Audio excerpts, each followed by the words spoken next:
Jadi Oke. kalau kita bilang over capacity, mungkin dugaan kita belum ke sana. Bukan overkapasitas, ini dugaan kuat penyebab insiden maut lift jatuh di Ayutthaya Resort Ubud. Insiden tali lift putus di Ayutthaya Resort Ubud, Bali masih terus menjadi sorotan. 5 orang tewas dalam insiden tersebut. Hasil olah TKP sementara yang dilakukan Polda Bali mengungkapkan beberapa dugaan kuat penyebab kasus tersebut. Insiden di Ayutthaya Resort di Bali itu terjadi pada Jumat 1 September lalu. Kepolisian daerah Bali mengungkapkan hasil investigasi awak tim Lab 4 menunjukkan bahwa lift tidak kelebihan kapasitas saat digunakan oleh 5 orang karyawan pada waktu kejadian. Kasat Reskrim Polres Gianyar AKP Aryo Senowimoko mengungkapkan batas maksimal pengguna lift tersebut ialah 6 orang. Ia pun menerangkan polisi menduga ada kelalaian dalam perawatan lift terbuka di resort yang terletak di Banjar Kedewatan Let, Desa Kedewatan, Kecamatan Ubud, Kabupaten Gianyar, Bali tersebut. Kami menemui bahwa adanya alat yang maintenance-nya tidak sesuai, lalu juga ada kabel yang terhambat.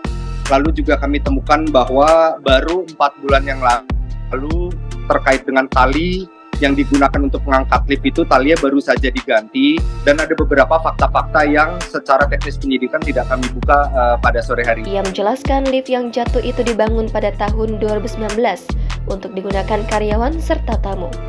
Namun lanjut dia belum pernah ada perbaikan lift hingga akhirnya terjadi insiden yang merenggut nyawa 5 orang pada Jumat 1 September lalu. Kapolsek Ubud Kompol Made Uder Senin 4 September mengatakan pengecekan lift di akomodasi pariwisata telah dilakukan sejak Minggu kemarin. Kata dia, penggunaan lift model terbuka seperti lift maut di Ayutthaya Resort Ubud hanya ditemukan pada satu akomodasi perhotelan. Namun, kata Kompol Uder, itu pun hanya digunakan untuk menaik turunkan barang. Terkait dengan pasca tersebut, antisipasi ke depan situasi Ubud, kita sangat berharap jangan jadi ini momok untuk datang ke Ubud, tetap marak datang ke Ubud. Ubud itu aman, nyaman, bahkan jalan-jalan dan kehidupan juga nyaman.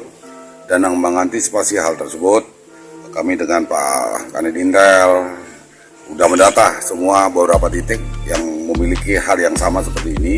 Yang kita lihat apa namanya tadi, Villa Kartini. Dan Villa Kartini kita cek itu jaraknya tidak sepanjang ini, kurang lebih mungkin itu ada 15-an ya, 15 meter, dan itu khusus untuk mengangkut barang saja. Lebih jauh dikatakan pengecekan lift di setiap akomodasi ini tak hanya di Ubud, namun dilakukan juga oleh polsek-polsek lainnya di seluruh Bali. Sebab ini merupakan instruksi dari Kapolda Bali. Ini dilakukan di sebuah tempat di Bali karena perintah Pak Kapolda Bali dengan tujuan supaya wisatawan tidak takut datang ke Bali. Kita mau wisatawan ke Bali hanya memikirkan untuk bersenang-senang, tanpa memikirkan keselamatan. Karena itu, kita sebagai aparat akan menjamin semua fasilitas di Bali itu aman untuk digunakan, tandasnya. Jangan lupa subscribe, share, komen, dan like ya.